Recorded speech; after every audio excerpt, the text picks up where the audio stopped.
Well, welcome back. We will actually not use, why would we use the same tractor? We've used this on. Slurry, no. Okay, there is. Okay. May need to bring, we desperately need some straw. Okay, we'll let this guy do his thing.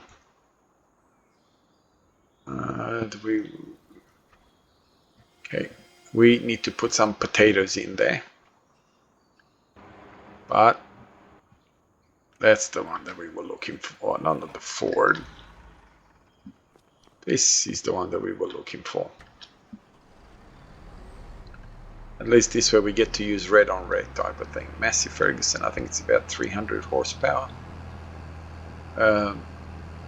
Yeah, so we should have plenty to do. But before I do that, when can I plant potatoes? Oh no, what about beets? Did I pass it already?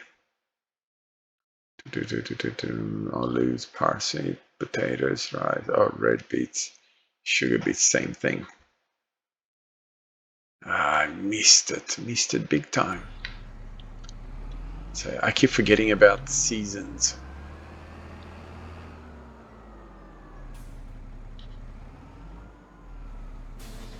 So yeah, that's not really gonna work, is it?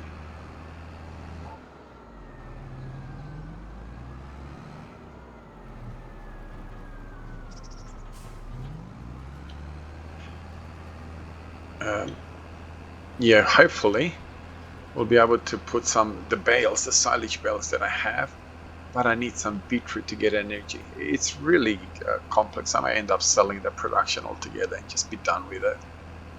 So I think it's kind of taking too much of my time to try and figure it out and put all the things inside of it that it's necessary. It's just ridiculous for zero production.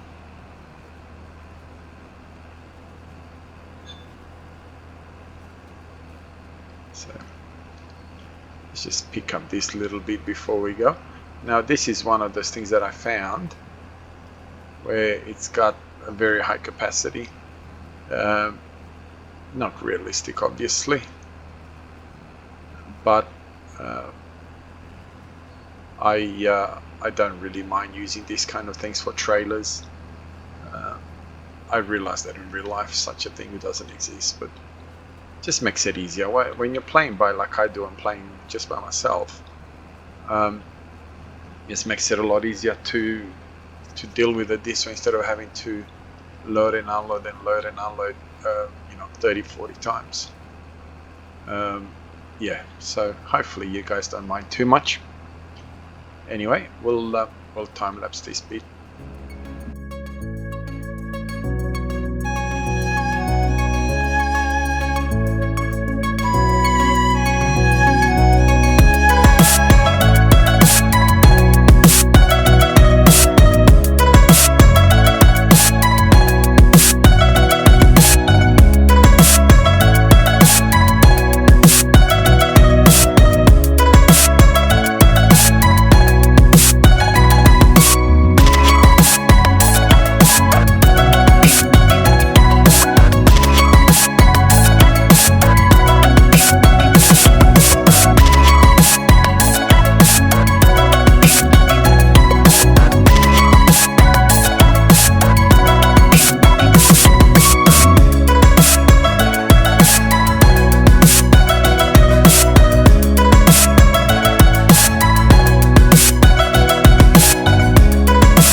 Okay, so we're just about done with grass. As you saw, I put in a dryer. It's probably the easiest way to get silage and hay. I don't really need hay other than for the TMR, so I upgraded both of them, as you saw. Well, hopefully I don't edit that out, but yeah, you probably, if I don't edit it out, you'll see that I've upgraded both the dryer and the silage, the fermenter, I think it's called. So yeah, we're gonna have a bit of fun with both of them, which pretty much means that we don't need the baler anymore. We don't need the windrower anymore. I don't think I've actually used the windrower, the tether, sorry, not the windrower, not even once. So we would have to sell them. Brand new equipment must be sold now. We got quite a bit of grass out of this. So it was 120, 240, 260. So we got about 500,000 liters of, because I had 120 or so first time, 130 so far, and 260. So over 500,000 liters of grass just off this particular field. You know, I was thinking while I was doing this that when it comes to the big field, I don't think I'm going to be able to keep up with it, really. I don't know where I'm going to put all that grass. So once we deal with that, we may be able to just get rid of all these grass fields altogether. I think, anyway. Yeah. Now this episode is going to be a little bit interesting because I'm going to have sort of things a little bit out of whack as far as jobs are concerned. They're still in line as far as timing is concerned, but yeah, there's some at the beginning that was shot. I'm not sure if this in June or July, but it was just doing something different. So I was sort of contemplating of literally just getting rid of it, really, to be really honest. But then I thought to myself, yeah, I probably shouldn't get rid of it because it's the old dilemma, you know. It's if I just get rid of it, it's gonna look like where all the money come from. If I don't get rid of it, then it kind of looks a bit odd. So yeah, this survival series is where I sort of want to show you where all the money's coming from, so you don't think that I'm just adding money and just, you know, money's just appearing out of nowhere. But I'm also trying to be as entertaining as humanly possible. Anyway, on that bombshell, you have yourself a wonderful day wherever you are around the world. God bless you and your family. And I'll see you in the next one. Bye bye.